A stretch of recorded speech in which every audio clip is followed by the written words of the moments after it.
전세를 생각하는 사람들이 꼭 봐야 하는 만화라고 네. 하면서 이게 화제가 됐다 그래요. 네, 맞습니다. 이게 어떤 내용인지 좀 소개해 주시죠. 그게 이제 100% 충격 실화 이런 말을 제가 앞에 붙였는데 네. 제가 이제 겪었던 일이고 이제 보신 분들이 처음에 이제 귀여운 그림으로 이제 아기자기 진행되니까 뭐야 이러고 보셨다가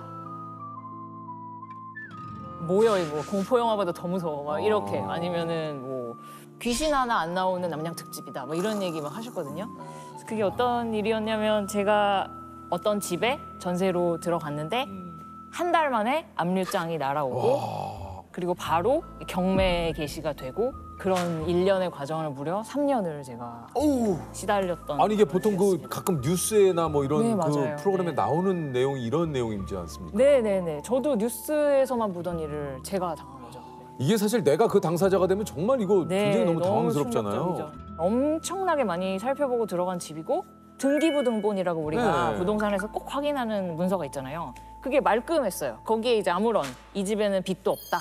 아무것도 없다. 네, 그 융자라고 말하는 선순위 채권이 없다. 네. 이런 말끔한 집이어서 안심을 하고 들어갔는데 등기부등본에 그렇게 돼 있으면 그거 다 된 거 아니에요? 그렇죠. 근데 한 달 만에 압류장이 날아와서 저도 평생 이런 걸 받아본 적이 없으니까 이게 왜 날아왔지? 이게 나랑 무슨 상관이야? 어. 내 집 아니니까 그쵸, 이렇게 그쵸. 생각했는데 조금 이제 투소문하고 알아봤더니 이제 그 당시 임대인분이 송사에 얽혀가지고 돈 문제에 누군가가 승소를 해서 이제 우리 집을 건 거죠. 내 돈 내놔. 저는 뭐야 이런 일이 있네?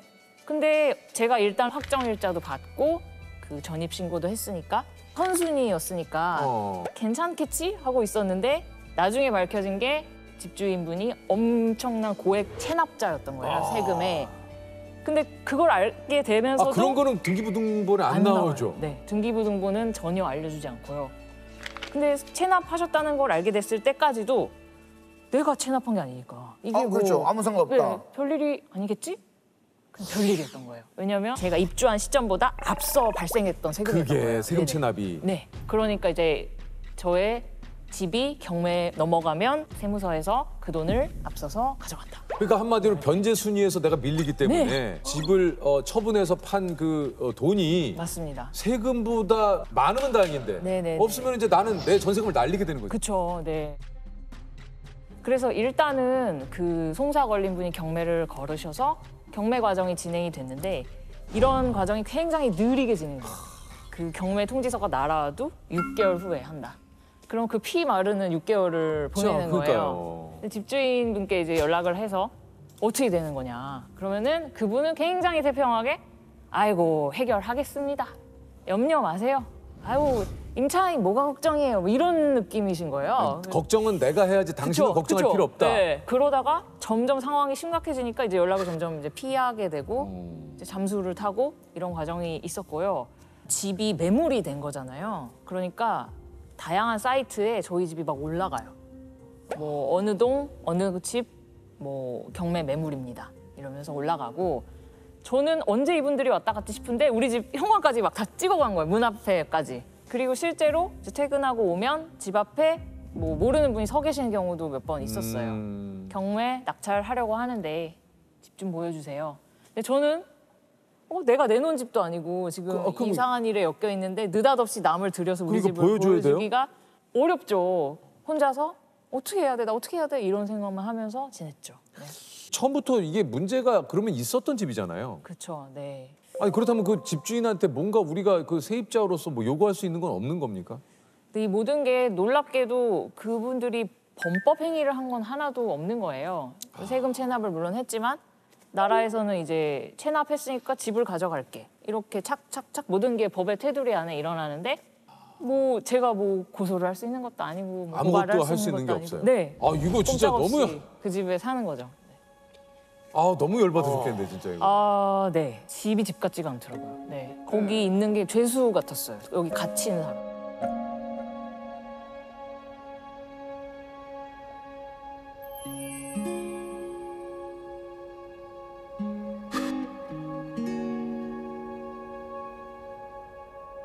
아니 그 작가님이 그래서 이게 이제 그 전셋집 구할 때 체크리스트까지 이렇게 만들어 가지고 네. 와 이거 좀 설명을 좀 해주시죠. 제가 꼼꼼한 사람이라서 지금 사는 집 구할 때도 이런 거를 들고 다녔어요. 체크리스트를. 네, 그래서 여기 보면 막 뭐 주소 보증금 기본적인 거 있고 뭐 채광, 뭐 향. 그래서 이거를 이렇게 파일을 들고 다니면서 막 남양인지 진짜 보려고 핸드폰 꺼내서 막 그 나침반 있잖아요. 그걸 막 이렇게 하면서 수지리 보러 온 사람처럼. 전세자금 대출 가능 여부, 전세 보증보험 가입 여부. 야, 이것까지 꼼꼼하게 다 했는데 그러게요. 그럼에도 불구하고 이런 일이. 말짱 소용없네요. 네. 아.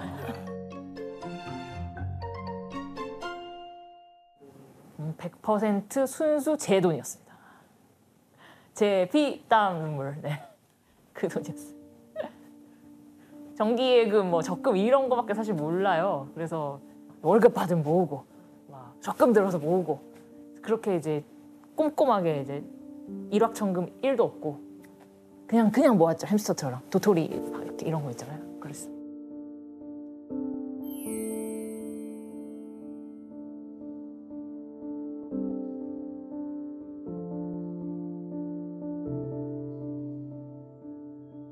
아, 그러면 이게 도대체 좀 너무 궁금한 어떻게 해결이 됐습니까? 전세금 받으셨어요? 결과적으로는 이게 너무 오랜 세월을 끌어서 이제 만 3년이 되어가고 있는 시점에서 워낙 고액 체납이었기 때문에 계속 이자가 붙어가지고 점점 늘어나고 있었던 거예요, 체납액이. 그래서 눈덩이처럼 불어나서 나중에는 이제 경매 과정은 계속 홀딩을 막 하고 있었고 나라에서 이거는 더는 못 봐준다. 세금 내! 이러면서 그걸 공매를 걸어버렸어요. 경매와 공매가 비슷하지만 다른데 경매는 이제 개인 간의 송사 때문에 너희 집 팔아서 돈 내놔 이렇게 되면 경매고 나라에서 세금이 너무 많이 체납됐는데 집 팔아서 갚아 이러면 이제 공매. 저는 그때도 너무 깜짝 놀란 게 이제는 이제 뭐 더 놀랄 일이 없을 줄 알았는데 집에 또 뭐가 날아와 있어. 그래서 보니까 공매에 넘어간다는 거예요. 이 집이 이제 공매에 넘어가는 거죠? 아니 이미 경매인데 공매에 넘어가? 또 급히 찾아봤더니 경공매 동시 진행도 가능합니다. 아이고야. 그래서 이제 공매에 넘어갔고 근데 거기까지 사건이 치달으니까 이거는 도저히 더는 해결될 여지가 없다. 낙찰을 받을 사람이 이미 없는 상황이었어요. 왜냐면은 이미 체납한 세금이 이만큼이고 제 보증금이 이만큼인데 집값을 넘어서고도 남은 거예요. 그리고 이 집을 누가 사겠어요? 아무도 안 사죠. 안 사죠. 그러면 저는 영원히 그 집에 갇히고 계속 세금은 늘어나고 더는 방법이 없다. 그래서 그때 가만히 누워있다 생각한 게 내가 사는 수밖에 없다. 내가 낙찰받는 방법밖에 없다. 이미 사실은 낙찰받아야 이익 보는 상황이 하나도 아니었고 이미 값이 너무 올라버렸기 때문에 세금이 너무 많이 불어났기 때문에 내가 얼마에 사도 집주인 세금을 그만큼 가져가고 남은 금액을 저를 돌려주는 거잖아요. 그렇죠. 그럼 저는 이미 전세금을 까인 거죠. 그러니까 이제 그걸 이렇게 계산해 보면 이익 보면서 살 수 있는 상황이 전혀 아니다. 그럼에도 불구하고 영원히 이렇게 내가 어떻게 되겠지, 누가 해결해 주겠지 이러면서 6개월, 3개월 이렇게 계속 시간 어쩔 수 보내느니 내 마음의 평화라도 찾아야겠다. 이러면서 제가 공매에 뛰어들어서 제가 낙찰을 받았습니다. 그렇게 끝났죠. 결국 내가 공매로 낙찰을 받은 네.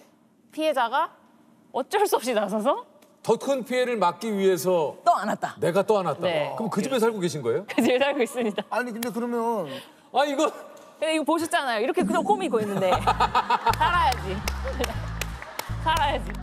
그러면 이거는 어떻게 돼? 이 세금 체납을 미리 알아보려면 네. 이거 어떻게 돼요, 이거를? 개인의 세금 체납 여부는 이제 사생활의 영역이기 때문에 그러니까요. 알아볼 수가 없죠. 타인이 알 방법이 사실상 없고요. 네. 동의를 이제 해줘야 되는데 신분증을 막 줘야 돼요. 본인의 신분증을. 근데 뭐 집주인한테 신분증 좀 주세요. 제가 그거 좀 떼어보게. 이렇게 말할 세입자는 없죠. 많지 않고 아니면 국세, 지방세, 완납 증명서를 보여주세요. 이렇게 말하는 방법이 있는데 그 얘기를 하는 순간 뭐야 이상한 사람 아니야? 그렇죠. 까탈스러워. 그치. 우리 집 들이기 싫어. 이렇게 네. 분위기가 돼버리는 거예요. 관계를 나를 다, 의심하나? 예. 뭐 이런 생각 드니까 네. 현재로서 방법이 그런 방법밖에 없어요. 이게 뭐 거의 한 3년이라고 하는데 네. 일상생활이 괜찮으셨습니까? 진짜 사실은 박살났다고 말할 수 있는데 이런 고통이 마음 한구석에 있는데 일상이 너무 힘들죠. 너무 힘들죠. 네. 그렇죠. 그럼에도 불구하고 즐거움의 끝이 없다 이런 카피를 거기서 탄생시키죠. 내 상황이 나 지금 진짜 프로시네요. 진짜 아니 진짜 프로 이런 프로가 없으시네. 네. 그때 사실 들었던 생각은 근데 이 일이 내 약간 경제적인 어떤 부분을 흔들고 있잖아요. 경제적인 거 흔드는 것만으로도 열받는데 내 뭐 커리어, 뭐 내 마음, 내 성격, 건강 이런 것까지 해치면 진짜 빡치겠다 이런 생각이 들어가지고 그것만은 지켜야겠다 이런 생각이 들어서 마음을 지키려고 되게 노력을 많이 했어요. 운동도 막 열심히 하고 막 울면서 데드 치고 막 이랬어요 그때. 그리고 그 괴로움을 울면서 데드를 쳤어요? 아, 네. 그런 크라잉 데드다, 크라잉 데드. 네, 그랬습니다. 결국 그 집의 진짜 주인이 이제 그 작가님 네. 되셨는데 어떻습니까? 내가 이제 세입자로 계속 누웠던 그 집과 네. 집주인이 돼서 누운 그 집은 좀 다르던가요? 자는 날? 그 집문서라고 소위 말하는 등기 권리증 그걸 딱 들고 집에 딱 들어서는데 여기 이런 집이었어? 햇살까지 다르게 느껴져. 냄새도 달라 막 그런 내 느낌? 집이니까. 네, 정말 전혀 다르게 느껴졌고 제가 이제 그 전에 그 3년 동안 시달리면서 사실은 집이 아니라 거의 게스트하우스, 숙소처럼 생각하고 살았어요. 언제 쫓겨날지 모르는 상황이었기 때문에 소파를 사고 싶은데 내가 언제 쫓겨날지 모르는. 뭐하러 그걸 그러니까 사? 방바닥에 그쵸? 있고 그렇게 되고 심지어 그때 이제 두루마리 휴지 같은 거 보통 대량으로 사잖아요. 맨날 6개짜리를 산 거예요. 왜요? 언제 나갈지 언제 모르- 쫓겨날지 모르니까. 근데 이제 내 집이 되고 나서는 이제는 마음껏 사도 되네? 정해놓고 있어도 되니까. 네, 그래서 두루마리 휴지 막 뭐 무표백 막 재생지 막 종류별로 30개씩 막 사고 네, 아주 행복하게. 네.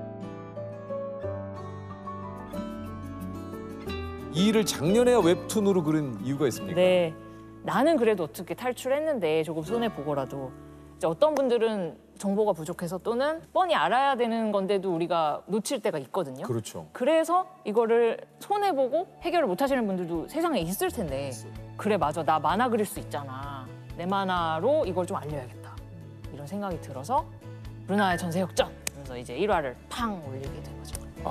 네.